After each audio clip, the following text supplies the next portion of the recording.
That guy just took a shuriken right in the groin. Because this is Tabs. What's up, guys? We're back with Totally Accurate Battle Simulator today. And last time we left off on this arrow of arrows, I believe it was called. And they froze my units and they all flew into the sky. So I was kind of hoping, I threw some bomb throwers in there, kind of hoping the bomb throwers would blow up the archers. Didn't get as many as I wanted, and I have bomb throwers now floating in the air again. But my harpooners I had in the background that I was kind of hoping would pick off the melee units are kind of working. If they quit focusing on that one and go get these 3 ice archers over here. I also have one guy with a gun left. And apparently we needed to kick that guy. Perfect. Oh, and he has the barrel on, so he's a little protected from the ice arrows. I didn't think about that.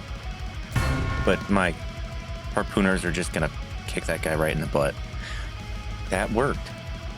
Our next round is called the Monkey's Path, and we have the Monkey King up there and a good chunk of his forces. So what if the Monkey Path meets up with the Queen's Path and all of her guns? I do know samurais can deflect some guns, but I don't know if they can deflect bombs. So we got some bombs in there. We got some harpooners. And oh my goodness, and the Queen. Apparently the Monkey King did not care about the Queen and jumped in the river. And the Queen just fell in the hole. So I have one guy left who's taking a lot of ninja stars to the butt. I was doing so good since the Monkey King flew into the water. And then the Queen had to go and fall in the hole.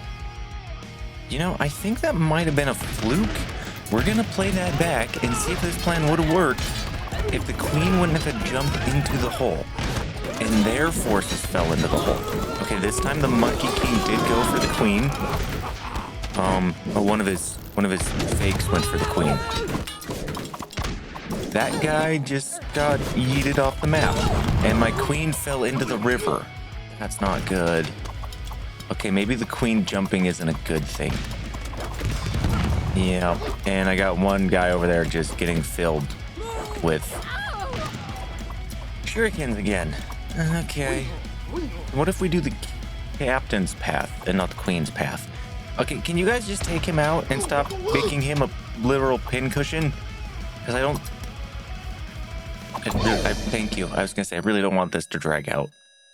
Alright, so what if we get rid of the Queen, we bring in a captain, and we bring in 2 cannons that can start just taking out the masses before they get that far, and hopefully we can hit them with the cannon and knock them in the hole.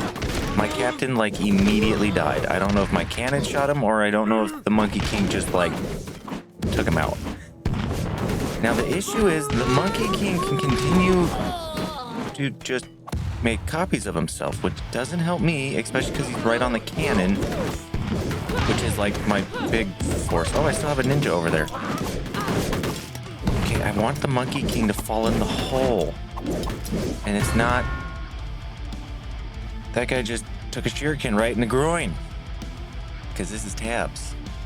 Alright, so what if fewer units is the answer? So we're going to have bomb throwers right up front and just try to blow some of their units up.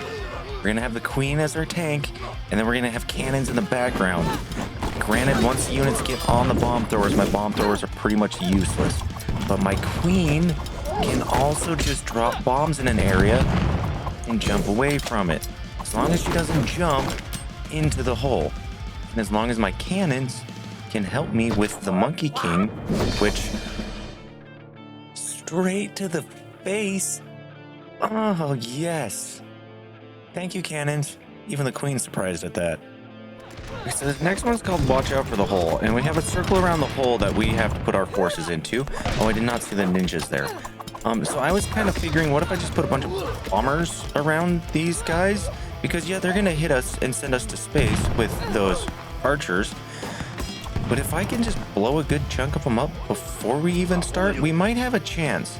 The only issue is I think my Queen might have needed a little bit more help. because she's going to become a pincushion real fast and real quick. And she's got a lot of guys on her, which is probably not good. And now that I said it, doesn't sound good. So, yeah. Okay, let's take a quick relook at that. I'm thinking we change this up just a little bit. I'll have 2 queens on both sides, facing off against the archers, with 2 bomb throwers to support her, and 2 flintlocks kind of slightly back behind her, because I feel like the archers are my biggest problem, because they can hit any of my units and send them flying. So kind of need to get rid of them. Then on each of these other corners, we have some of the guys with the sticks and the ninjas. So I'm giving them a flintlock and 2 of the blunderbusses, because they have a little bit of armor, to kind of just keep them distracted so the queens can take out all the archers, and then they can mingle on all of the ground forces. So let's see how this one goes. Hopefully a little bit better. Okay, so they pretty much almost immediately got taken out by the ground forces, but it does look like the archers are almost all gone, and I still have my queens left. So as long as she gets rid of these guys, and I was really hoping she could get rid of they'd get rid of ninjas, because those are also an issue for my queens. But I still have 2 of them. They both pretty much have the exact amount of forces on them, which might not be all that great. And that queen's gonna walk right into the water. Okay, good, she didn't. Who's still alive? Oh, we have 1 ninja over here. Okay, can you just drop bombs on him? Or just, like, punch him right in the head with the hilt of your sword? That works. And start to drop bombs on him. Which then brings us to the Renaissance faction with second wave charge. So we have our painters, who will jump out of the way of missiles or projectiles. We then have balloon archers, which were really fun to play, probably gonna suck to fight. And then we have our jousters on our wobbly horses. And since it says second wave charge, I'm gonna assume the jousters are charging, or there's possibly more units back in that building with the pathway that goes up to the 2nd floor. But I'm not gonna look. We'll just wait for that surprise if that's a thing. So I got my flintlocks up front just to try to take out some of the painters and then get in there and brawl. We have our bomb throwers in the back, so once those jousters start to charge, hopefully we have some bombs on the ground. Then we have our blunderbusters in the back with some tanks. I'm gonna see how well this works. I don't think the tanks are gonna help me out all that much. Wow, my flintlocks pretty much just wiped out all of the painters all at once. Oh, please tell me. Oh God, please tell me you guys can throw bombs while you're in the air. That would be awesome if you did. We already took out the jousters, and we still have tanks and 1 guy left. So maybe the tanks were a little overkill. I kind of figured the Renaissance people would have understood a tank and how to defeat it, but apparently not with painters. This next one was called Boom, and the units go down, but the Renaissance don't have any bomb units. And then I realized they have a bunch of musketeers in the back. The musketeers? I don't remember. And then they have the musketeers up front. I always thought that was funny. They're not called musketeers. I can't remember what they're called.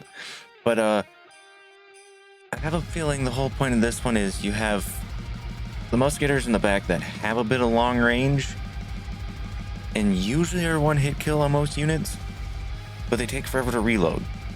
So you have a bunch of front end forces to distract your units while the musketeers pick off your units. So what if we try to distract their units so we can get units to the back? So I have a bunch of flintlocks to take some shots off, hopefully kill some stuff, and then get in there and brawl. I then have my guys in the barrels, who have a little bit of armor. So hopefully that armor helps against the muskets as well, so they can get in there and kind of stay in the fight a little bit longer. And then we have 2 tanks in the background just to pick things off. So let's see how this one goes. Okay, we did take out a good chunk of their ground units. Those halberds are gonna be a bit of a problem for us, especially if we hit our own units with the tanks. And my wood armor is working a little bit. The only issue is now they can hit my tanks. As long as my tanks stay slightly behind. Okay, now that didn't work. I need something to get through their units a little bit quicker, because they're probably going to reload before my cannon reloads. Okay, it was a good idea. What if I throw some bomb throwers right up there in the front to get taken out right away and not drop any bombs? And then my flintlocks to get almost taken out immediately as well. So I kind of was hoping to pull my barrel guys back a little bit, so my front units could take some of them out and my tanks would have a bit more of a shield from the musketers. And that did not help, because now my musketers have, or their musketers only have 2 targets to shoot at, which is extremely slim picking for them because they don't move. But it is 2-on-1, and they're gonna have the next shot. Oh, we took each other out. That was cool. How about we spread our units out a little bit? We put some of our human shields up there in the front. We put some bomb throwers up there still. The bomb throwers just got taken straight out, but I do have more units on the ground taking out their melee units, and that pretty much is now not a strategy I have anymore. I have 2 units, so hopefully my tanks can take out a couple of them. Oh, and I had a bomb thrower. That was actually pretty good. Oh, 2-on-2, 2-on-2, 2-on-2, 1-on-2. None on 2. Finish the pirate campaign. Oh, that was it. Thank you for playing through the pirate campaign, showing the new faction. Nice. Huh, that looks interesting. Oh God. So, with that being said, we just unlocked a new faction to go up against. And I already found a secret unit, the Banshee. So, I guess that kind of tells you that we're going up against the spooky faction next time. So some skeletons, it looks like. But I think we're going to leave it there for today, guys. And we will be back next time with more tabs. And I guess we're taking on a bunch of spooky, scary skeletons that are scaring my halflings. So they're running away. That halfling has a rib cage in his hand. Doesn't surprise me. But if you like this video, make sure you leave a like on it. If you're not a subscriber and you like watching my stuff, make sure you hit the subscribe button and ring the bell icon so you know when I upload more stuff. But until next time, guys, boys, I love yous. Can you guys stop running away from the spooky skeletons and just fight the spooky skeletons? Well, at least I know the halflings ain't gonna win this one. Oh, I just realized this is that cliffside one. It's just all spooky looking now. Nice.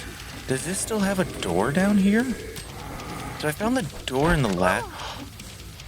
Oh. Oh. So I found the door to that other one, off-camera one episode, and there's statues in there. That looks like a pit to the abyss. I'm gonna pretend I didn't see that.